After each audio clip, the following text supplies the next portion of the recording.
This is the Gametime Guru podcast, where I interview sports figures from all over the world to help deliver a panoramic view on sports. So whether you're a former athlete, one of the crazies, or simply a casual sports fan, this is the perfect show for you as we peel back the curtains and learn from our guests every single week.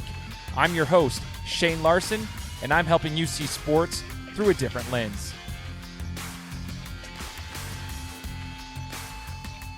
What's good, everybody? Welcome to another episode of the Gametime Guru podcast. Super excited now. This is going into February of 2023, and I'm grateful for everybody who's joined the show, everybody who's listened to the podcast over the last 6 years. It's all due to you guys, like everybody, the guests, the listeners, everyone who's shared anything on social media. It's a big reason why we're in 180 countries at this point. All I ask from you guys is if you could kindly leave me a review on Apple Podcasts. Let us know what you think of the interview. So maybe you got to wait a second. Like, if you haven't heard the interviews yet, wait until our interview with our guest today, and then let us know in a review on Apple Podcasts what you guys thought of it. The more reviews we get, the more this grows to different locations. So, you know, it was a while back on the show. I think 2 years ago now, I had my very first guest who was in the rodeo. He was a world champion roper, Tyson Durfee. Okay. And since then, I haven't had anybody. And I have been reaching out to our guests here, man. And I've been trying to lock this down for about a month now because I came across his page through another page called Athlete. And Athlete is actually based out of Boise, where I reside. And I know the guys who run Athlete. So I kind of saw his stuff over there. I'm like, oh, dude, I need to get a hold of this guy. And today we're going to hear from the man who is making his way through the ranks in the rodeo world with bull riding and everything. And we're going to learn everything that's going on in the sport and learn from him, because I feel like there's a lot that can be taught to athletes, even if they're not in rodeo, but especially rodeo. So I want to learn more from him. His name is Jaxton Mortensen, and he's joining the show. Jaxton, thanks for being here with us, man. Shoot, can you still hear me? Am I still on? I can hear you. Yeah, I can hear you. Yeah, man, I'm super pumped to be on the show. I mean, yeah, like I said, we've kind of been playing cat and mouse trying to get on here. I've been kind of busy, so I'm sure you've been busy too. But shoot, I've just been riding bulls, man, and it's been a great time. Like being on this team series now and stuff. The new Nashville team series, like we won it all. Like it was unreal. You know what I mean? And I'm here to hear it, man. Let's go, dude. So we're going to get into that and then learn a little bit more about the sport itself and what you're talking about, the national team series and everything. But Jaxton, I want to rewind the clock a little bit. Well, first, for context, can you let the listeners know how old you are so that they kind of have an idea of like who they're listening to? I'm 18 years old and I'm going to turn 19 in April. Okay. All right, man. So you're relatively young, but you've been doing this for a little bit. So talk to us. Let's rewind the clock. When did you first get into rodeo? Was it, and was this something that was part of your family, something that you guys had always done? Like when did you get introduced to the rodeo world? Because some people that I know, you got to kind of you got to be wired differently to want to jump on a bull. So talk to us about rodeo and how you got into it, when you got into it and everything like that. Shoot, I just remembered growing up and my grandpa, he'd made the NFR 12 times. He's a 12-time qualifier to the National Finals Rodeo, and just growing up around him and having him as a role model was pretty cool, and just seeing how the cowboy lifestyle was done. And then my father, my dad, he grew up kind of just like a farming lifestyle and in Idaho, and he grew up just working on tractors and stuff, and then slowly fell into the love of the bull riding game. And my dad was a multiple-time PBR finals qualifier. And then, my mom, she used to rodeo. My grandma used to rodeo. My aunt rodeoed. And then when I was a kid, I was just a sports player, and I played football, baseball, wrestling. I did it all. I was a baller. And one day my older brother, he was just like, all right, man, we got to start getting serious with this stuff. If you're going to do it, you got to do it 100% and throw everything else to the side. So yeah, my family, my brother, my dad, my grandparents, they've all been a huge impact on how I've gotten into the sport of rodeo. Whoa. Okay. So how old were you when you started actually competing in rodeo yourself? Because you said you were playing the other traditional sports, you were a baller. But when did you actually fully go all in on the rodeo side of things? Okay, I wouldn't say that I fully went all in until, I could say I went fully in maybe 3 years ago, man. Okay. Seriously, and I've been getting on I've been competing though, like since I was little. Like my dad would put me on a sheep, and like I'd ride the sheep. They would run down and mutton busting, and then I'd get on calves and stuff, like the little mini bulls that buck. And I was when I was like 7 and 8, and then slowly transforming into steers, and like then getting up to the ranks to where like you kind of have to take a pause at a moment because the big bulls are really really big and they're really dangerous and they're really really scary, and like you can't just you can't just send a kid to the wolves right away. That's like putting a kid in the ring with Mike Tyson for his first fight. Like, and so you kind of got to like really take that time to prepare and jump to that next level of getting on, like, because these athletes are bred just as good as you are. Like they're out here trying to compete against you. You know what I mean? And when I was 14, I broke my collarbone playing football, and that was my sport. I loved it, and I remember I was at home and I was laying in bed, and I was in so much pain, like it sucked so bad. I compound fractured my collarbone. It was terrible.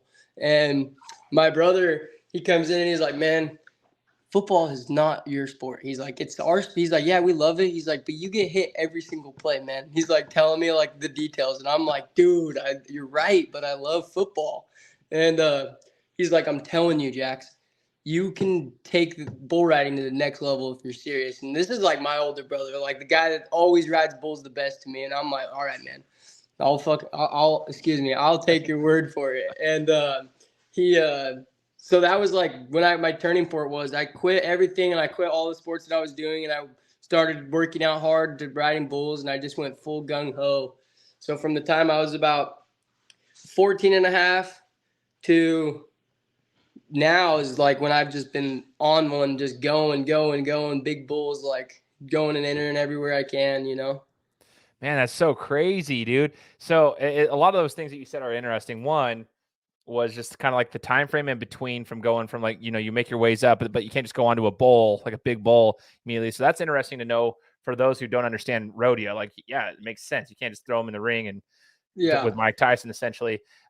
Second thing that you said was interesting was like the injury that happened in football. That was like your first love. Then the injury occurs and you're not sure, like, that's probably, you talk to your brother, and that was kind of like your shift. I call it a Yeah. shift in your story, right? That was the shift of where you went and went all in. We talk about business and everything. Sometimes people have to go all in on their business, and usually they have some sort of story where they shift at some point in their life. They shift and they say, okay, I was doing all of these at the same time, but if I wanted to be successful, I needed to go all in, and they did. You did that at a relatively young age, 14 years old, 14 and a half. I want to ask you, you mentioned your broken collarbone, Jaxton. In the last couple of years, now riding bulls and everything at a high level, have you suffered any injuries in rodeo? Because everybody looks at them and like, how do you even do that? Like, people have busted up backs, arms, wrists, hands. My buddy's father-in-law ripped his finger off. The tip of his finger ripped off snapped his tendon out of his elbow and ripped off because he was roping and it got caught and ripped. So like, it's disgusting. He like has a half a finger and he like jokes around about it. But there's a picture of it on Facebook where it looks like a string on his fingertip because it snapped the tendon. So anyway, there's a lot of things that have happened in rodeo. So I'm curious, like, have you seen injuries? Have you experienced any injuries? And like, if not, like, how do you mentally prepare for that? Well, I'm actually coming off of an injury right now, but I'm gonna get to the start of it. Like, man, after I broke my collarbone, I was determined, and I was like, I'm gonna be the guy that rides these bulls and that doesn't get hurt. I'm gonna be the guy that does it with efficiency. He lands on his feet and then steps away like untouched. That's what my goal was. And for about 2 years, I had that nailed down to a T. I was riding every bull I got on, jumping off my feet, but it comes to a point where you got to get humbled, and I don't even think it's that. It's just a point where like you realize what kind of animal you're messing with and like Yeah. what kind of animal you're about to get on. And when I first got drafted into the team series, my coach Justin McBride, he called me and he said, this was 2 weeks before the draft. He's like, "Hey man, we're gonna get you. Do not go to any other team. Like, you are gonna be us, and you're gonna ride like all year. Like, you're gonna be our guy." And I was like, all right, I'm going to tell everybody else I don't want to do it. And like, I remember my first bull I get on, they threw me to the wolves. Like, they kind of had to. And like, it was a good deal. And I ride this bull like right to the whistle, and he bucked me off, and I could feel this. I never had this pain in my hand before. And I like was just feeling this, and it was in my riding hand, my right hand. And So I tell him I'm good, and I get on another bull, and this bull had never been rode, and I got on him in the championship round, and it was my second bull ever in the big Unleash the Beast, and it was like a week or two after it was probably about a month or two after my 18th birthday, and like I'm with all my heroes, like these guys that are all sponsored by Monster. I'm with the guys that I like would look up to, and I remember I got pummeled hard. Like this bull just brought me out of there and then just kind of threw me down and just I didn't even know what happened. It was so fast. Like, and that's kind of like embarrassing for a professional to not know what just happened. Like to get up and be like, what the heck did I just do? Like not being aware of it. And then I had this pain in my hand and it kept on crunching. And I told my coach and the trainers that I was good, that everything was fine.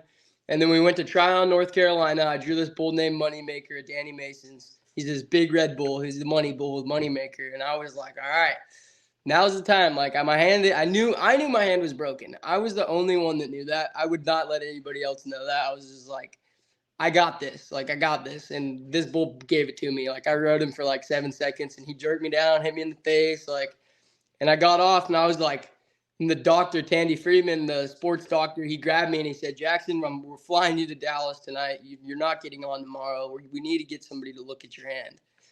And I was just like, gosh, I was freaking out. So I was actually really being so immature about the situation. And I was like thinking that I was like, I can do it. Like, I got this. Like, why are you guys pulling me out? Why are you giving me the towel? Like, you guys brought me here, put me on the bulls, you know? And on the flight back, I'm like understanding and I'm like coming back to, I'm like, okay, I have a lot of life left to live. I got a lot more bulls left to ride. I go in there. I broke deep down in here, you have a bunch of little bones, and your ring finger and your middle finger, they meet up right down here, and I split it completely in half all the way down to my wrist.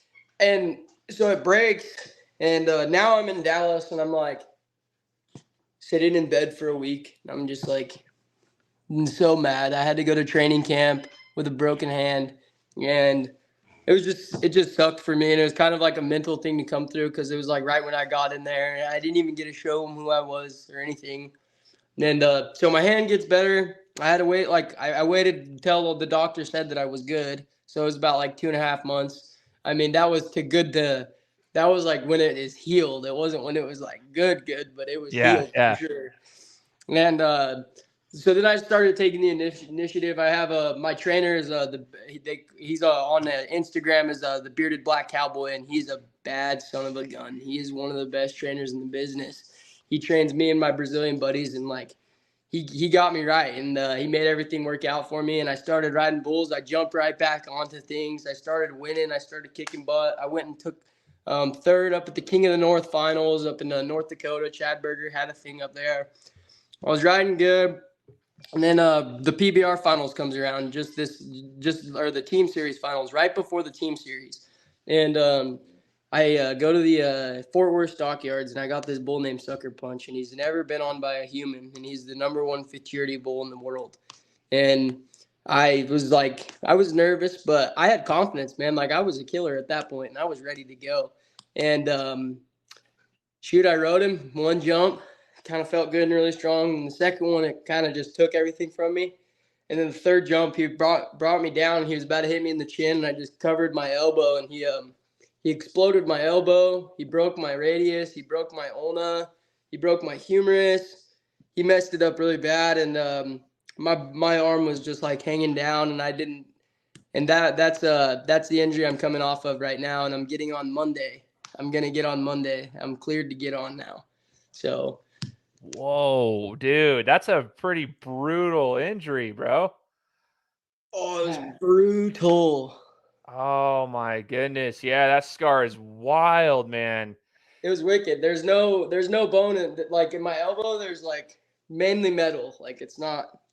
That's what I was gonna ask. If he shattered it all, like, yeah, they had to put a lot of metal in there to try to piece it together. God dang, dude. Hopefully it's stronger now though because of that. Oh, yeah. It's Doc said that the only way that anything could harm it is if I did the exact same thing again. He said that I've rode bulls 18 years of my life and I haven't landed like that. So he said that the odds of me doing it again are pretty slim. Dude, that's crazy. So I guess to that point then, Jaxton, if you've experienced a broken hand, which if those who have never experienced broken hand, as a former boxer myself, like that was a pretty common injury. Boxers fractures were common injuries, but they were kind of a pain in the butt. Like they do take about 2 months, 2.5 months. And then like to start hitting again, you got to take it even longer because if you hit it wrong one time, it can just pop it right again. It's the worst. So it's kind of annoying. It's not, to me, it wasn't the most painful injuries that people experience. Like I've had way worse injuries than a broken hand, but it does hurt. It's not like it doesn't hurt, but it's kind of a nagging injury. But then, dude, your elbow, everything. Okay, so you've gone through these massive injuries at a relatively young age, but mentally, to be able to get back on a bowl and ride again, which you're excited to do, you're cleared to go back on. What do you do mentally to get to that point? Because there's a lot of athletes out there, whether they're rodeo or not, there might be just traditional sports athletes, and they struggle when they come back from injuries because of the mentality side of things. Yeah, and like, it's that's a touchy subject. I mean, it really is because like, who's for anybody to say that like if you're gonna be able to do it again, or who's if like you're always gonna have these feelings, and like I've gone away from those feelings of like, oh my gosh, am I ever going to be able to ride as good as I did? Like, oh my goodness, am I going to be able to come through like such an event? Like, am I going to be able to do this stuff again? Like, just like those kind of thoughts. And like, I remember I was getting those and I was coming out of like my, probably about like my 4-week mark from a surgery. I was like laying in bed and I was like, why do I ride bulls? I was like getting all these bad thoughts. And it was just like, it sucked. And then I called my dad. My dad's my hero. And I was like, Dad, you gotta help me out, dude. Like I keep on telling myself this stuff, like, and I need to quit. I was like, I know, like, what am I gonna do? And he's like, dude, you just broke your arm. You were the best, youngest guy in the world going, man. Like, calm down, dude. It happens to everybody, dude. And he like told me like I just need to like take the initiative and sit back and look at what I've done already. He said, and just go try to capitalize on what else I can do. And like after that, like my dad is like, he's really like mentally strong, and he's like a really mental good coach. And like I started going to the gym, I started eating right, I started getting back into the work of things. I couldn't do anything with my left arm, but like now, man, like last week I went to a bull ride and I flew to Denver to help my brother out, and he rode all 4 of his bulls, and he ended up getting third. And I'm like, just to be there helping my brother out, it was just like I was frothing at the mouth. I was like, oh, I want to get on. I was like, I can do it again. Like, I got this. And that's how I'm feeling now going into Monday, is just like, hammer down, let's go. Like, I'm going to try to get on and just look like I haven't had any time off. I'm just going to try to get right back into the work of things. Oh, I love it, man. I mean, so it's good that you shared that though, because it's not like it was just an overnight process. Like you needed to contact your dad. You needed some support there to like kind of get you to snap out of it and try to get you in the right mindset. But like everybody has their own ways of coping with things. I mean, I've dealt with injuries in my life. I was actually just talking about it today. I've mentioned it multiple times on my show. When I tore my shoulder out when I was 28 years old, that was like the end of my athleticism, and it took me down a deep spiral of bad stuff because I used to be super athletic, and now, it took me down a different path after that. So it's hard mentally. It's hard to come back from those things. And it's cool to see that you're doing it though. And you have the right support system. You mentioned your trainer, and you mentioned like the Brazilians that you guys work with and everything and whatnot. I want to know more about the training side of things, because there's a lot of people who are like, well, what do you do to train for bull riding besides just sit on a bull? Like, how do you even train for that? Like, just to sit down, is there certain lifts that you're supposed to do? So I just want to break it down with you, Jaxton. What's the training like for a bull rider? So it's all like you got to have a good core, good balance, and like it's pretty much like a legit wrestling practice. Like we go hardcore. We have mats. We have blue and gold mats. Like we all get out there, and like we do a bunch of different other kind of lifting techniques. Like we do a lot of pull-ups. We do a lot of sit-ups. We do a lot of like more like I could say like just full body stuff. You know what I mean? And then like we'll work on like we'll put bands on each other, and we'll like work on sticking our chest out, and then we'll work on sitting up backwards the other way. Like we'll run. We run warrior miles. We do a lot of jumping rope. Like we get on a lot of bulls. Like that's one of the main thing in training is like you're not going to go to play football practice. You're not going to go play in the NFL on Sunday if you haven't been practicing every single day all week, running through those plays and running through your moves and what you're going to do. Or like boxing, you're not going to go into a boxing fight if you haven't thrown punches at a live guy. If you haven't like thrown those punches and like figured out where you're going to do it. Like same thing with bull riding. Like if you're going into a ride and you haven't been on a bull in months and months, like it's muscle memory. You got to get back into that stuff. Like you gotta figure out like when you're comfortable. Like get it. Like we'll get on 3 bulls, and if I ride a good bull and I feel good, I'm done. I'm gonna wait until I go get on because I got that confidence. I got that memory. That's what I got, and I'm gonna go into the fight strong. You know what I mean? So pretty much just like a lot of practice bulls, a lot of mind training too. It's a lot of physical stuff. Like just not really like harder work. It's hard workouts, but not really like. It's just more like mental to get yourself through the workout, like just long runs, long stuff, like long training sessions, just stuff that really wins you. A lot of cardio, and it's all mental training though. Like really it is. Like Yeah. we do a lot of training on our bodies and stuff, but bull riding is such a mental sport. Like it's so mental. Like you have to have confidence and you have to believe in yourself, and that's part of the training really, you know what I mean too. So Totally, man. It's wild because you're training like long distance running and a lot of stuff. Like you're putting a lot of effort in, and it's for 8 seconds. Like it's for an 8-second exactly, ride, yeah. right? That's wild, and it speaks to how how much goes on behind it. Because I wish people would. I want people to hear. That's why I'm glad I have you on the show. I want people to learn this stuff. The casuals that maybe they only watch it on TV here and there. They don't actually understand what goes on behind the scenes. Yep. Because to a lot of people, they might be like, dude, you just need 8 seconds. Okay, I could hold on for 8 seconds. That's what Yeah, people yeah. think, right? It's like, no, dude, there's a lot that goes on behind the scenes. And I love that you mentioned the other sports too. Like for boxing, you can't just hit a punching bag and just like start hitting a punching bag and then expect to go fight someone. You got to understand how the other person moves, what angles you need to take. Yep. How do you roll with a punch, slip a punch? How do you counter? Like those are things that don't Exactly. just happen by hitting a punching bag. So you have to do live fighting, sparring, and so forth before you get into an actual match. Or else you're going to get smacked pretty dang bad. So Yeah. it was a good example there. So Jaxton, as you mentioned the Brazilians, so are they from Brazil? Like who you're training with? Like, or do you guys all go to one location for a certain play? Like, or are they living here in the United States? I'm just curious where your teammates are at. So yeah, our training and or not our training, our management, our team owners, and my coach, he wanted to make sure that we are all in the same area, and so we've got guys that have flown here from Sao Paulo, Brazil. We got guys flying from Bundaberg, Australia. Like we got guys coming in, like, but my team's got narrowed down to.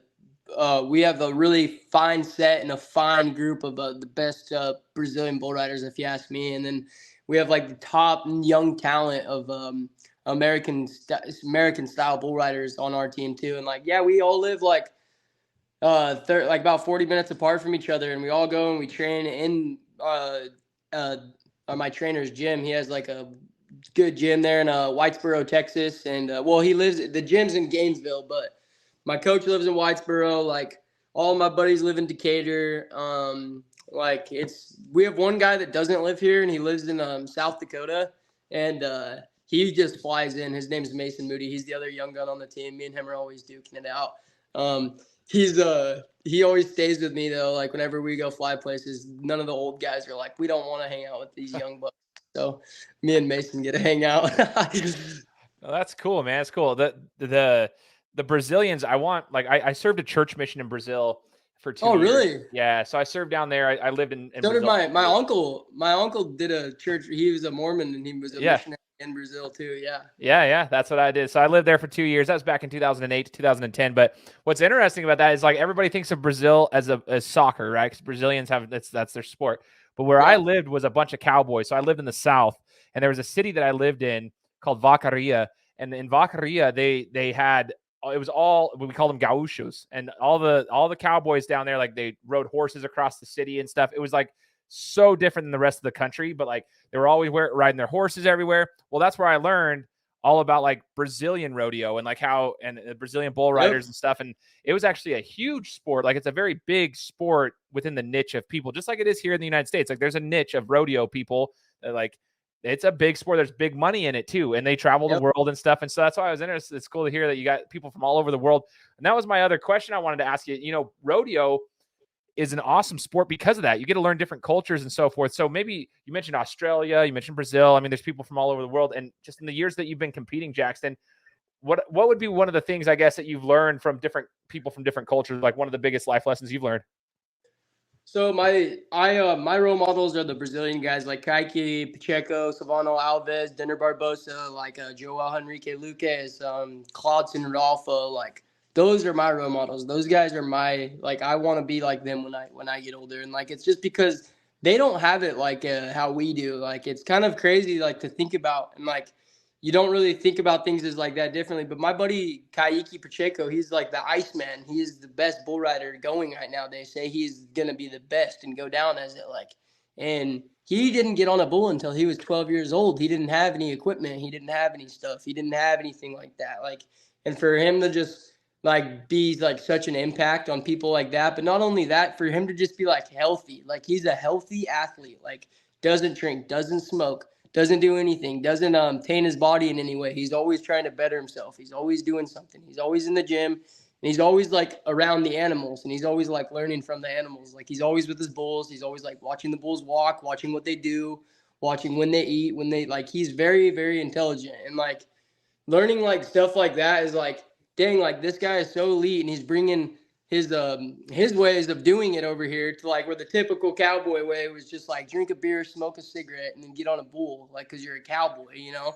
But that's not what that like only JB Mooney can do that. You know what I mean? Like there's not that's not how it is anymore. Like it's a sport and it's an it's like you got to be an athlete to do this. Like you can't just like pretty much just half-ass what you're doing and like expect to be the best. You can't.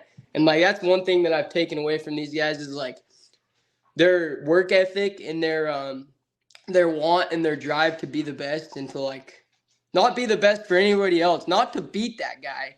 I want to win because I want to win. Like that's their like they want to do it. Like they're not trying to beat anybody else.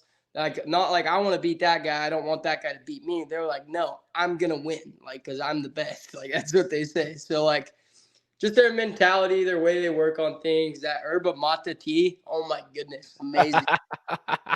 Yeah, maybe like Shimahau is what we used to call it over there. And Yeah, yes, Shimano.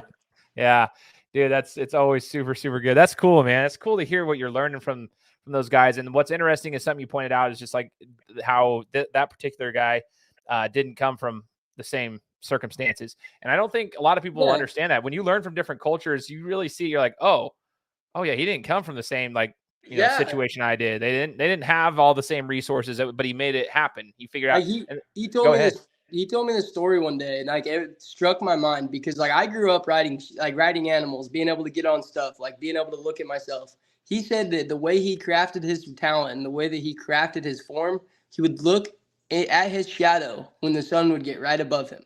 He said when the sun would get right above him, he'd look at his shadow and he'd make sure that it was square. Everything was square. He said he'd make sure that his shoulders were level. He'd make sure that he couldn't see his head and that his chin was tucked. He'd make sure that his legs were parallel. Like and like I was listening to this guy and I was like, he's got to be joking, right? Like there's no way. Like you know what I mean? And like, but that is dead serious. Like Silvano, he told Brown, like, no, he's a serious guy, like serious. And I was like, what? Like that's crazy to me. That is crazy. Like and that's how he learned and then like it's insane. Like I respect that so much out of these guys. Like that's the different level of respect I've gained from them too, you know. Oh And yeah. they're how they're really really religious dudes. Like they really are. And like I like that. I think it's good for the sport of bull riding and I think it's good for any extreme sport, but that's just my put on it. But anyways, Yeah. they they always pray before they do stuff. Like before we do anything, we're at the house. We'll say a prayer before we eat. We'll say a prayer before we ride bulls. We'll say a prayer when we pack up and leave, and everybody parts. Like when we get into the facility, we thank God for the facility. We thank Him for the bulls that He brought us. We thank Him for everybody here, our family, everything like that.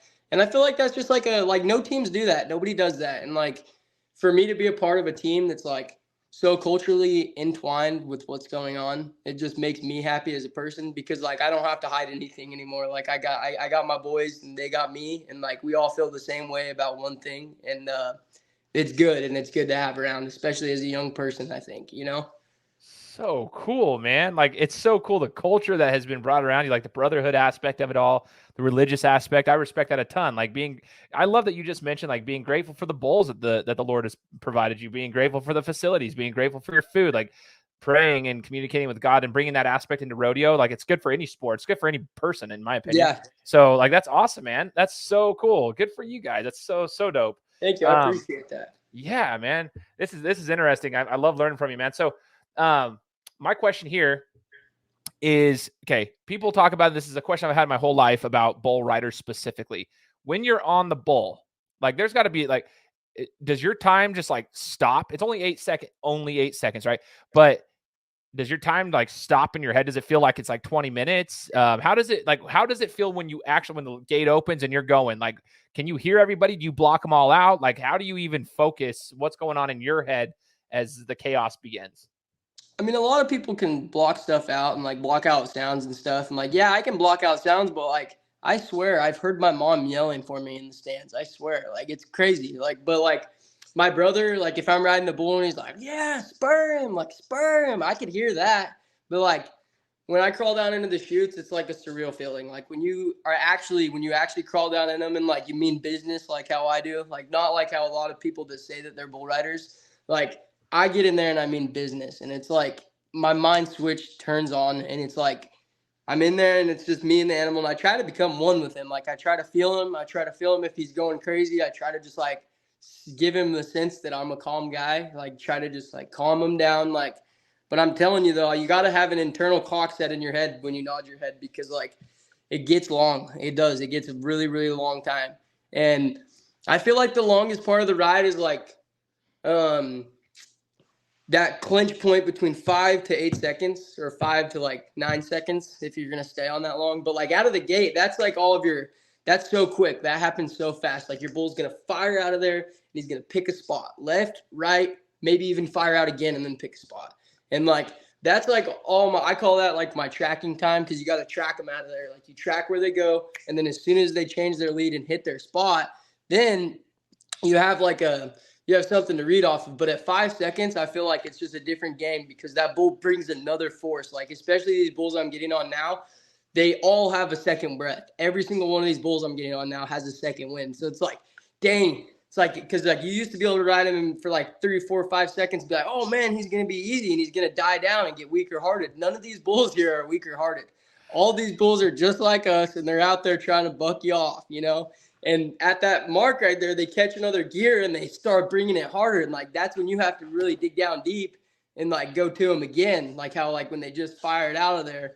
But that time seems like, I mean, legitimately, it seems about like 20 seconds, like maybe 20 seconds, maybe 10 seconds, maybe like 15. But like some of them are longer than others. Like some are really quick and feel really easy. And then some of them are really, really long, like, and really treacherous. Like, but yeah, I mean, I couldn't even, it's kind of hard to explain how that timing aspect comes in, because like my adrenaline kicks in, like all the sounds, everything, like, but time definitely does also slow down at some points. Dude, I'm like geeking out right now. I'm just like imagining it as you're explaining it.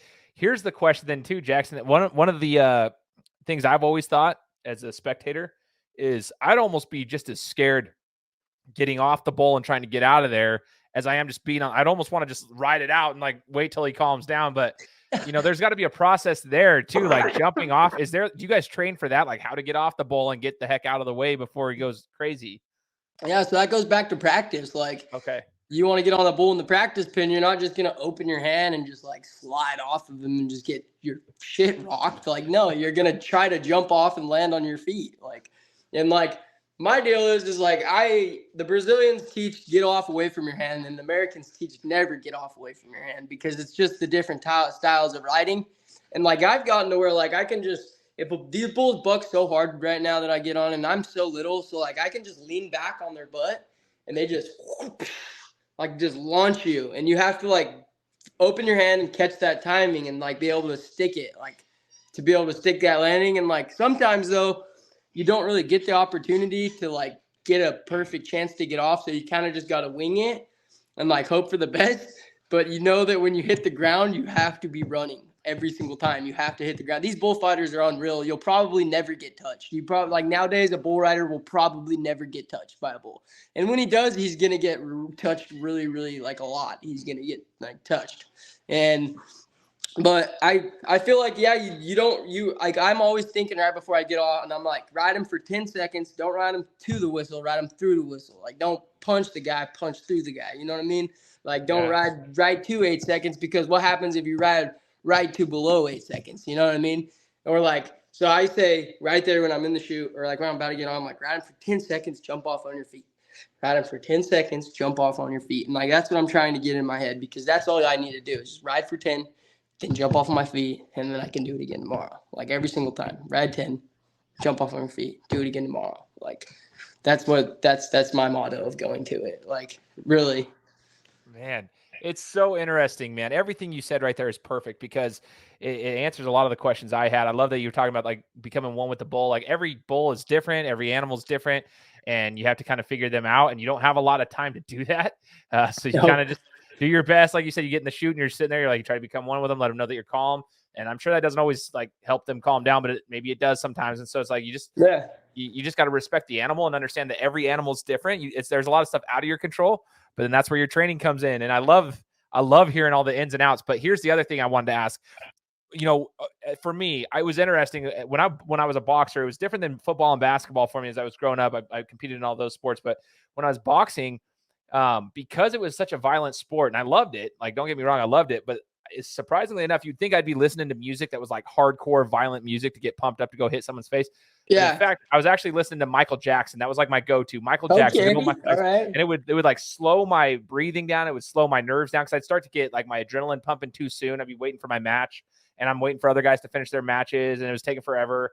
And so my adrenaline would pump too early, and then I'd be like gassed. So like I just listened to Michael Jackson, and it would slow me down. And I had the same song I'd repeat over and over. So that was kind of like my pre-fight ritual. It was like, hit the mitts. You got taped up, and then you come out, and I wait a certain amount of time before my match, and I'd hit the mitts, and then I'd pop in my music, and I'd be going through that as I was like, so I couldn't hear the crowd going. So, and then I'd get in, and then that's when I was ready to go. Bell rings, and it's like, okay, I've got 3-4 rounds depending on the match, and here we go. But for you, as you're getting ready for like, if you go to an event and it's like day one, do you have a pre-match ritual, essentially like a pre-ride ritual that you go through and try to get yourself in the right mental state?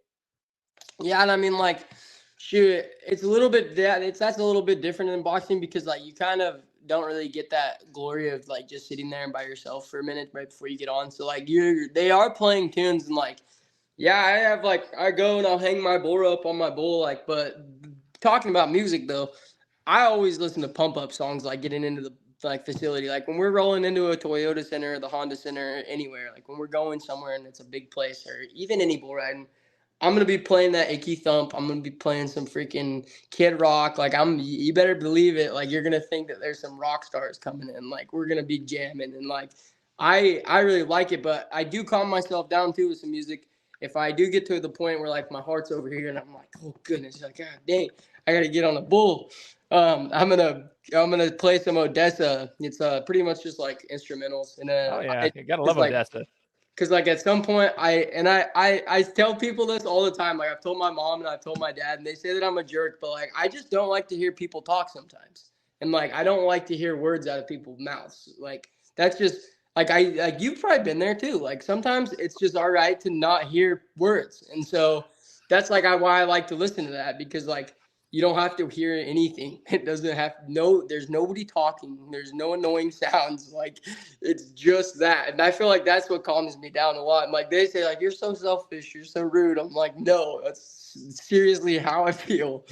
But yeah, my like pregame match though, like I'll hang my rope, and usually like where my pregame gets in is like I'm standing on the chutes, and then like the chute boss will be like, all right, Jackson, they're coming to you in 2 bulls. Better get down and get it hot. And when you get it hot, that means just get your bull rope hot, get it sticky. And shoot, I usually just like I'll take a couple squats. I'll grab the rail. I'll kind of stretch on it. I'll kind of get my muscles a little stretched out, and then I give a really big whack to my right thigh, and I give a really big whack to my left thigh. And then I just like kind of like pat my helmet a little bit, not too hard, because I think it's stupid if a guy's freaking hitting himself in the face before he's about to get on super hard. That's kind of stupid to me. But I just kind of like rattle my cage a little bit, and then like I crawl down really slow, and I try to touch my knees to the bull first, because I don't want Like I want him to feel like my calmness before he feels my hooks, like my iron hooks. I want him to feel my knees. And I try not to hit my bull with my hooks until I nod my head because I just think that that's stupid. So I'll slide down in on my knees and like I'll have my I'll have one of my buddies and he'll have his arm over me and like I'll crawl down and like as soon as my knees get down to him, my butt's on him, then I'll slowly drop my legs and I'll like glide my like my knees, the inner side of my knees and my thighs, like just kind of grab him a little bit and like let him know that like I'm not there to hurt him. And then like I kind of go to business in there. I'm gonna heat my bull rope up and I'm just gonna like kind of like get into the zone, just kind of look at this bull and like see where it's gonna fit, like where my rope's gonna feel the best. And then I get my rope sticky. I love my rope to be gooey, like really sticky. Like I don't like it to be any like dry or nothing. I love sticky bull ropes. And I'll take my wrap, and then I don't mess around either. I'm not a guy that you're gonna sit there and wait like 2 minutes to watch ride. Like they're gonna barely maybe get my first name off, and then I'm gonna already be out of the chutes. Like I'm quick in there, and like my thing is I'll tie my hand in, and then I creep up really slow when I get high, and then I suck down really slow and tight, and then I get in my form, and then I nod my head. Like that's usually how it goes for me. Dude, I love it. I love hearing it all, man. I love hearing the whole breakdown. It's like almost shooting a free throw for a basketball player, but in much more detail. Because free throw, you go through your routine, got 10 seconds to shoot the ball. That's it. Like this is much, and it almost is. It sounds stupid. I mean, the listeners to this podcast are gonna be like, "What are you talking?" But I'm actually feeling anxiety while you're talking about it. I'm like, dude, I can feeling like the bowl is right there, and I'm like, oh, dang, dude. So good on you, man. I'm trying to give those visuals. Good. Dude, well, you did it because I'm sitting here like, frick, my chest is like starting to feel heavy. So, all right, man. So as we get into the end of the interview, I do this little thing where I call it the game time grind, where I'm just going to kind of throw some questions your way in regards to the thing as we wrap stuff up. So, part of the game time grind is going to be first question. What's your favorite memory of your bull riding experience up to this point? I know there's plenty to come in, but up to this point, your favorite memory in bull riding. My favorite memory in bull riding was just getting drafted the other day or this year and going to the Nashville Stampede and like finally like being a part of like a team that was unreal and like just winning this buckle was like our team series buckles and like this is and like I know that it's been a team and like people will always naysay it and knock you down just because you're part of the team and like yeah you didn't do it single-handedly but you had a team that helped you. But that's one of my biggest accomplishments is just being a young kid and just like going after what I love and just actually being able to be one of the very few people that get to say that they do what they love for a living. And that's my accomplishment is just being where I'm at right now and winning with the team and being on the team. Those are my biggest accomplishments. And they all kind of form into one, if you ask me. Yeah, no, for sure. That belt's freaking dope, dude. That is gas. I love it. You had mentioned a couple different like people in your life during the interview. You had referenced your dad and some advice he'd given to you when you had suffered an injury. You talked about your brother when you suffered an injury. You've talked about your trainer. But who is the biggest mentor in your life, Jaxton? And what's the best advice they've given you? Ooh, man. Well, I could just say that like my dad's been my biggest mentor in my life, and he's just always had so much faith in me, and he's had faith in my abilities even when I haven't, and I've seemed a little like get the loss of faith. And he just always told me to just give it to the Lord and just believe in yourself. And like my that's all you need to know if you ask me. Like you just gotta like you already know what you're doing, and my dad's helped me out, and like he's got this one quote that he said my whole life, and like we rode bulls, we wrestled to it, I played football to it, and we didn't come here to take part, we came here to conquer. And like that's how I live my life. I didn't come here to just be any other guy. I'm here for a reason, to conquer. Like I'm here for that. And my dad is above it. Like he knows what's up. So him. I love that, dude. Come here to take part. We came here to conquer. I dig that. Okay, so what's the biggest piece of advice, Jaxton, if you were to talk to the young rodeo aspiring like bull riders themselves, someone who was just like you, what's the biggest piece of advice you would give them so that they could now, knowing what you know now, to get to the professional realm and be in this situation? biggest piece of advice you would give them at this point if they were trying to get to there? Just don't listen to what anybody else has to say. Don't everybody's always gonna have something to say. And of course you're gonna be wanting to go ride a bull, so don't listen to what anybody else has to say. And believe in yourself, and it takes time. You gotta train. Stuff doesn't happen overnight. You gotta work at it. And like, you know what, if you've never seen a bull and you never been around a bull, or you never even seen anything like it, and you want to go get involved, why don't you just Google like rodeos near me? And like, I'm guarantee you, in the whole state of the United and the whole country of the United States, there is a rodeo in almost every single town. I tell you, there is. And you would be mind blown, because you wouldn't even think that your town had a rodeo. And you go and you Google it, just figure it out. Like, look at people who are around you. Like, they have high school rodeo in pretty much every single state. And like, if you're a young kid that's coming up, like, yeah, so just like go figure it out. Like, go like look it up, buy it, like buy some stuff. I'm sure that if you went to a local farmer or anything, and you're like, hey man, like, do you know anything about bull riding? Do you know anything about rodeo? They're gonna be like, yeah, I know this guy. Do you want his phone number? Like, and you'll be like, okay, yes. But like, I wouldn't say bite off more than you could chew, because that's what kills a lot of bull riders off really fast. Is they'll do good and they'll ride good. And like, that's what I've been protected with in my life, is my dad, because I've always been the crazy kid that's like, oh, I'm ready, I can ride these big bulls. But like, if my dad wouldn't have had that leash around my neck, like, dude, no, you're not getting on these bulls yet. Like, then I would probably be busted up and I'd be in an office somewhere. Like, I'm just telling you, like, you gotta like know what you can handle. And like, it's okay to be afraid. It really is. Like, it's all right to understand that like your level is down here and that the bull level is up here, and that you don't need to get on it. And like, and that's fine. That's fine. In any professional sport and any extreme sport, it's fine. You don't need to bite off more than you can chew. Why don't you just stay with what you can chew on and just work your way up the ropes? But I just say, want to be involved, and just, you got to really go out and do it yourself, though. You got to take it upon yourself if you want to be a bull rider or a rodeo person. Or ask your parents. Like, as a young kid, I'm sure your parents, I mean, if they a lot of parents are different than mine, but like, shoot, if they got their kid and they're telling them like, hey, I really want to do this, like, can you help me? Like, then I'm pretty sure kids' parents would understand that. You know what I mean? Like, a lot wouldn't, but if you want to do it, then they would understand. Like, if you really did. 100%, man, 100%. For those who are here, if you're in Idaho, where I reside, we got the Snake River Stampede. That's like literally friggin' half a mile from my house. So you guys should go check it out. If you guys are listening from Idaho, is what I'm saying. Make sure to go check that out. But yeah, like Jaxton said, I'm pretty positive even the small towns end up having rodeos. Kids in Arizona, like we've got bull ridings everywhere. Like, we got young kid bull ridings. Like, we got guys that are ready to buck bulls for little kids. Like, we got stuff in Arizona all over the place. Here in Texas, from the east to the west, there's bucking bulls for kids to get on in Texas. And where, like, Utah kids, there's bulls in Utah. California kids, I know that's crazy, but there is bulls in California. Santa Clarita, like the rolling hills, North Cal, like it's there, like, and like, you can find that stuff. Like, I'm telling you.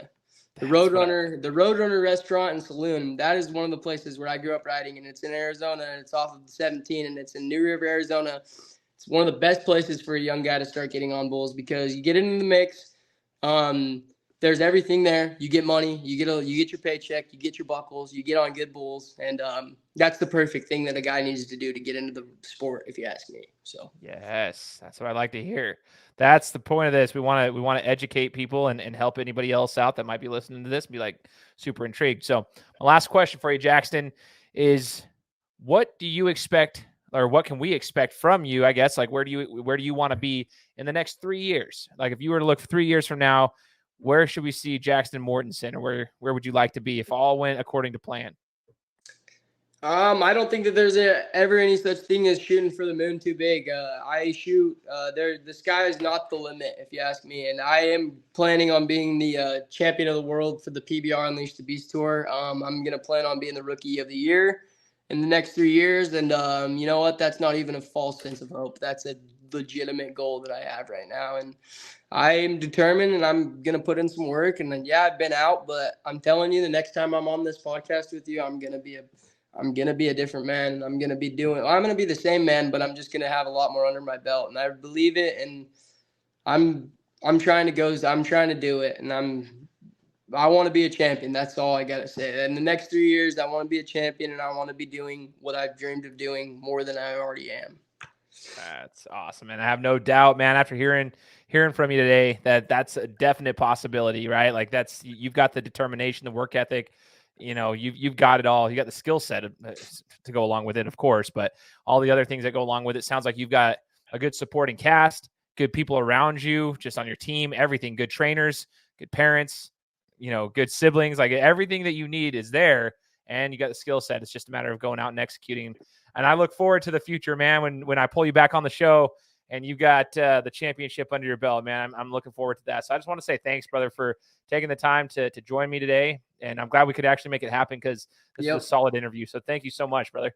Thank you too, man. Thank you for having me. The Gametime Guru podcast. Y'all should tune into more videos. I'm sure that I'm going to start watching some more as well. Like this is going to be a good deal. I appreciate it. And thank you for having me. Yeah, absolutely, man. For all those who are listening, hey, like I said in the beginning, if you guys enjoyed the interview, leave us a review on Apple Podcasts, subscribe to the channel, and we'll be coming to you next week with another one. Take care.